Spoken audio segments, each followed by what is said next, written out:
If you thought the worst of the Playtime Co. factory was already behind you, then you haven't gone deep enough. The story of Poppy Playtime Chapter 5 Broken Things starts exactly where Chapter 4 left off, trapped inside a laboratory booth with no allies and an old friend pounding on the glass. The chapter opens with what became Playtime Co.'s biggest commercial failure, the wrong side Outimals. Plush toys you could flip inside out, turning them into a completely different toy. The video cuts between this and the scenes of toys suffering under the prototype's hands, using them to create new, failed experiments. A detail that, as you'll see later, matters a lot more than it seems. And the instant the game starts, Huggy Wuggy shows up, back from the dead and angrier than ever, slamming the glass window that separates him from the player. Of course, it doesn't take long before he breaks through. From there, a brutal chase begins that forces you to run through the factory's lower corridors, throwing you straight into the ventilation ducts, almost like a deja vu from the very first chapter. Luckily, you manage to lose him, but the calm does not last. During the escape, you find a mysterious place where children and even adults linked to Playtime Co. apparently lived. But Huggy appears again and chases you until he corners you in an elevator. After an attempted attack, the elevator collapses and drops into the depths of the factory. And this is where Broken Things takes a plot twist we haven't seen anywhere else in the saga. Huggy Wuggy rips the grab pack clean off you, leaving you completely defenseless. Ever since Chapter 1, the grab pack has been your main tool for everything. Solving puzzles, moving around, defending yourself, and now you just have nothing. The darkness on this lower level is crawling with the prototype's experiments, known as Outimals. Those same failed plushies from the ad, but transformed into twisted creatures that roam through the shadows. They've been restored by the prototype and turn into beings that exist only to suffer. To avoid them, there are lights scattered around the area that you can turn on to scare them off, but every step's a risk.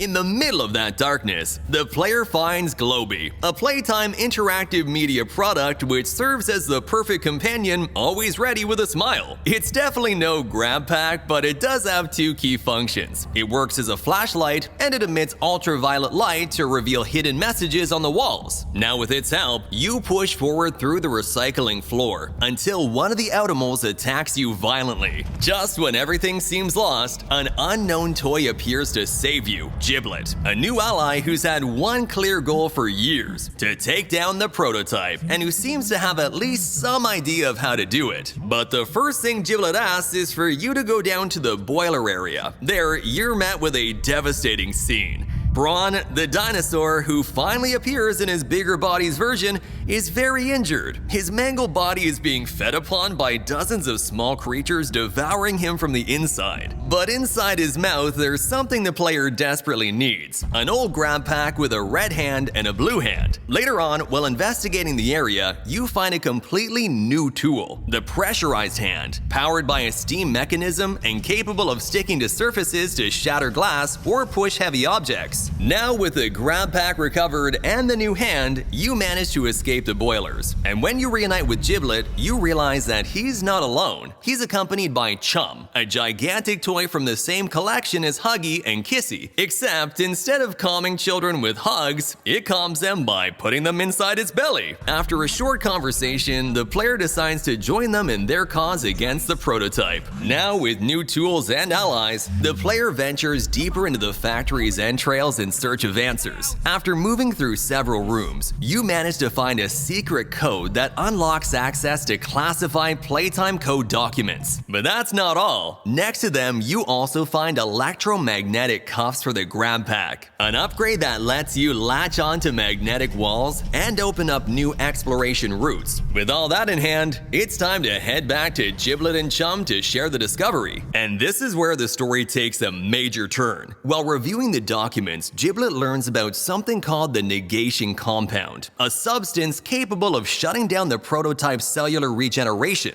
Basically, the only thing that can truly kill it. The problem is that the original formula was destroyed, but a backup copy is stored in the data center. So the plan is clear, we have to get there no matter what. The route to get there goes through the reanimation area, crossing a place known as Sweet Street. This was a kind of recreated natural environment inside the factory, designed to release the toys and observe how they behaved outside the laboratories. Basically a testing ground disguised as paradise. But before you can move out, a familiar presence interrupts. The prototype appears. The player has no choice to hide, and does it in the most unexpected way possible, jumping inside Chum's belly. A moment that is as absurd as it is pretty tense, because the prototype is searching for Huggy Wuggy, who seems to have completely gone off the rails. Before leaving, the prototype orders Chum to protect the data center, which means that, without even realizing it, the prototype has just sent our ally straight to the very place we need to go. With the path finally clear, the player heads towards reanimation, passing through the research and development rooms. It's in here that they find one of the most powerful upgrades in the entire game, the Yellow Hand, capable of controlling elements like fire, electricity, and ice. And if you look closely, this hand actually already appeared as a clue in earlier chapters, specifically the yellow handprint in Elliot Ludwig's office in Chapter 2. So now we finally know where it came from. Later on, however, the route becomes especially disturbing. The player reaches something like a psychiatric hospital inside the factory, a place designed to brainwash the children who were turned into toys. They did this through videos starring a woman named Miss Gracie, who acted as a wellness and integration counselor. In one of the rooms, the player discovers a machine capable of synthesizing and replaying those children's memories. And what they see when they activate it is chilling. The player relives, in first person, what Huggy Wuggy went through as an experiment. He was forced to carry out absurd tasks, to sacrifice other companions, and to watch Miss Gracie's videos over and over again. In one of those memories, we see the exact moment Huggy manages to break free, kills an employee, and escapes. An event that had already been hinted at in VHS tapes from previous chapters, but now we can experience from Huggy's perspective. And speaking of Huggy Wuggy, it doesn't take long for him to show up again to try and finish you off. But this chase has a detail that changes everything. During the escape, a projection of Kissy Missy appears on one of the screens, and Huggy stops. He just stares at her, almost frozen, as if for an instant he regains something human about himself. It's the first time that we see he actually feels something for her, a bond that goes beyond being simple experiments. And it's that brief moment of calm that gives the player the edge they need to get away and reach, at last, Sweet Street. Giblet had suggested taking Sweet Street to cut down on the distance to the factory's data center. However, what none of them expected is that someone was still alive in there. Lily Lovebraids, a failed experiment with two completely different personalities, and an ability as striking as it is dangerous. She can control those braids at will, using them as a weapon, a tool, and a trap. Though Lily welcomes the player with an apparently innocent request. She needs to prepare a tea party because a very special guest is coming, and she won't take no for an answer. So she orders you to the basement to take a batch of cookies out of the oven for the occasion. But what you find down there is far worse than empty shelves. Poppy and Kissy Missy have been kidnapped. Lily intercepted them while they were trying to escape the prototype, and now she's holding them captive. So Poppy, who we had lost sight of since she abandoned us at the end of Chapter 4, returns under the worst possible circumstances. From here on in, the strategy is clear. You gotta play along with Lily while looking for a way to free your allies. And during that macabre performance of preparing tea alongside other guests like Baby Longlegs, the player discovers something truly disturbing in Lily's room: the corpse of Miss Gracie, the same counselor in charge of the children's well-being at the factory. Yeah, that same woman who appeared in the brainwashing videos. The toys in the prototype got their revenge on her, driving her just as insane as they were, and turning her into Lily Lovebraid's disturbed plaything. Get back!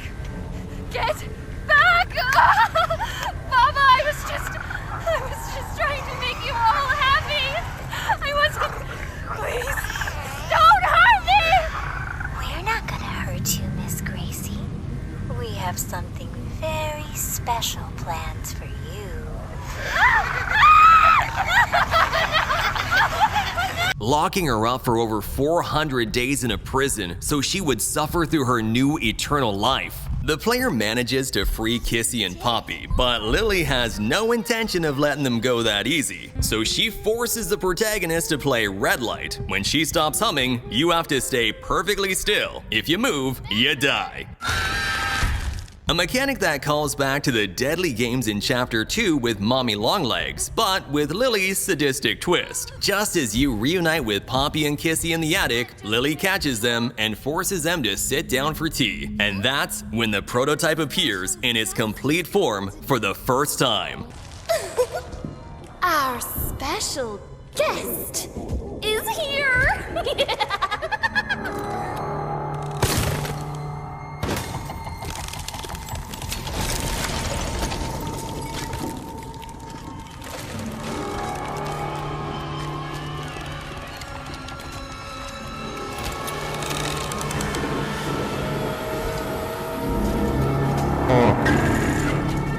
What until now had only been seen as claws, shadows, and mechanical legs is finally revealed in all its monstrosity. Without even a word, it grabs onto Poppy and smashes her face. A brutal moment that makes it clear the prototype has no intention of protecting her, only controlling her. Kissy Missy reacts by throwing herself in to defend the player and attacking the prototype directly, causing a red liquid to gush from its body in huge amounts. Now it's up for the player to escape Lily, who has completely lost it. A long, chaotic chase begins through the hallways of her dollhouse, dodging her braids and her traps, until Lily finally falls into the ground and ends up crushed by a massive structure.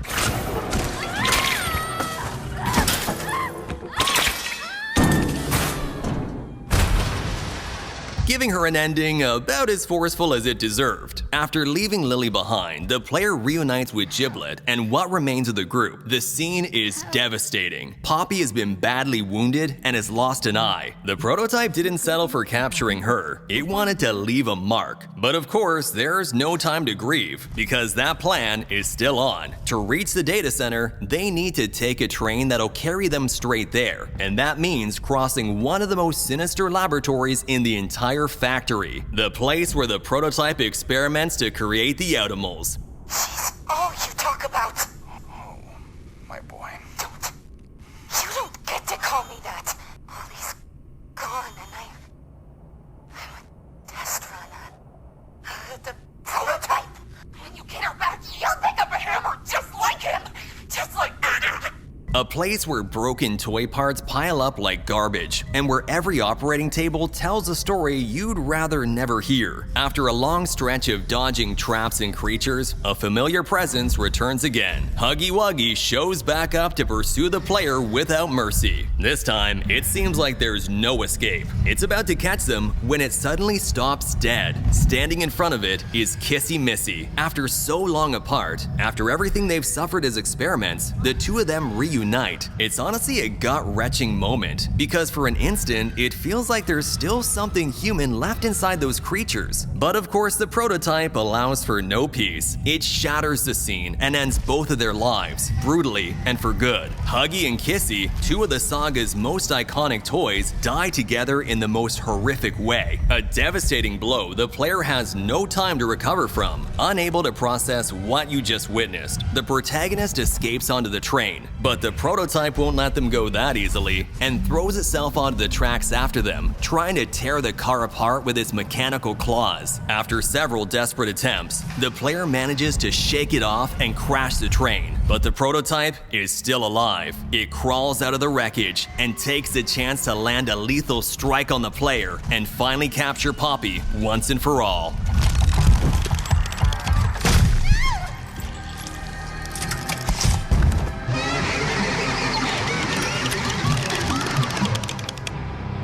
And this is where Broken Things takes its most unsettling turn, because the player comes back. Something strange has been happening since the very start of the game, small signs hinting that the player's death doesn't work the way it should. Everything seems tied to the Poppy Gel, that substance that's been present throughout the saga since the first chapters, and that finally begins to reveal its true purpose. The player, or at least a part of them, gets back up and heads into Playtime Co.'s data center. There, following Giblet's directions, they restore a backup, and what appears on the screen is something nobody expects. The one who returns as a machine is Dr. Harley Sawyer. The same scientist who died in Chapter 4 comes back once again as an artificial intelligence inside the system. Well now, this is a rather interesting turn of events. Sawyer knows the prototype better than anyone. Its nature, its weaknesses, its secrets. He's the key to ending this nightmare once and for all. And with that revelation, Broken Things makes it clear the war against the prototype has only just begun. And now, it's time to strike back. Keep descending into the depths of Playtime Co. with the next videos we're leaving right here. And if you don't want to miss anything from Poppy Playtime, you know the deal. Subscribe to the channel. Thanks for watching, and see you next time.